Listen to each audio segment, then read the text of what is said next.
lang i-share ko sa kanya. Siguro kapag yun ang desire ng puso mo, ganito, para medyo, I have so many words in my mind and I don't know which one to text you first. Lately, or for so many months na, ang prayer namin is, Lord, pagpalakain mo pa ako, kami. Para for one reason lang, mapatinupahan mo pa kami sa kingdom mo. Kasi mahirap gumalaw kung kapos ka eh. Kulang pa. Ibig sabihin, hindi kulang dahil wala pang kotse isa, may ulang yung ganito, ang liit-liit ang bahay namin, sige. Hindi ganun yung kulang na sinasabi ko. Ang sinasabi ko, ilan sa inyo may sakit ang pamilya? Tama? Na wala man lang kami may share.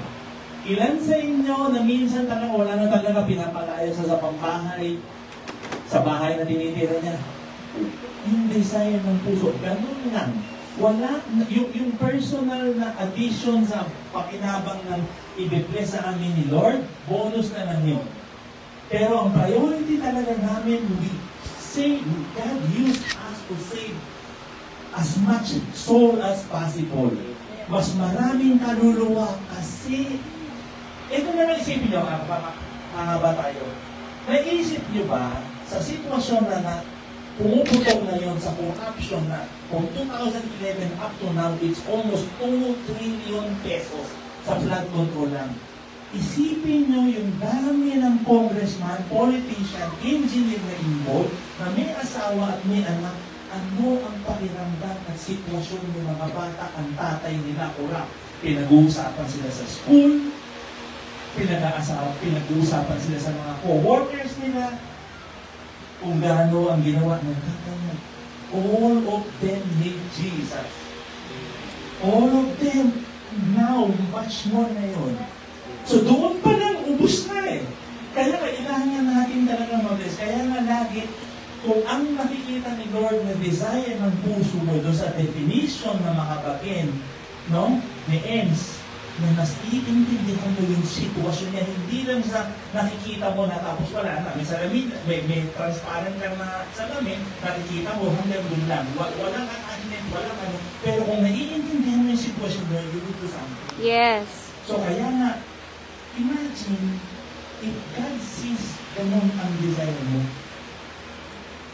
kaya nga kahit ganun ba ng mga tindahan, binibili ng senada natin eh. Tama? Kasi alam ng Diyos kung saan mo siya nagamitin. Wow. Amen. Tama?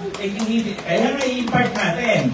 Kaya ako sinabi yung una, para gusto ko, pag dumating yung impartation at nagkatotoo, it's time sabi ni Lord, alam mo kung anong uunahin mo, hindi yung bibili ako ng bagong iPhone. Okay? O bibili ako ng ganito, gagawin ko to, ganyan. Alright? So, okay. Alam lahat ng storya. Okay? Ako, walang alam sa baking. Alright, dati, no?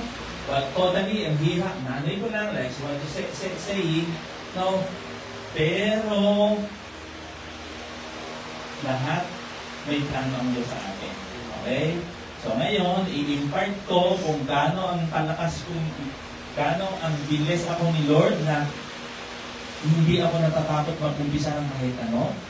Okay, alam ko kasi kung sino ang aming source. Okay, let us pray. Panginoon, maraming salamat, Lord. Lord, a memory of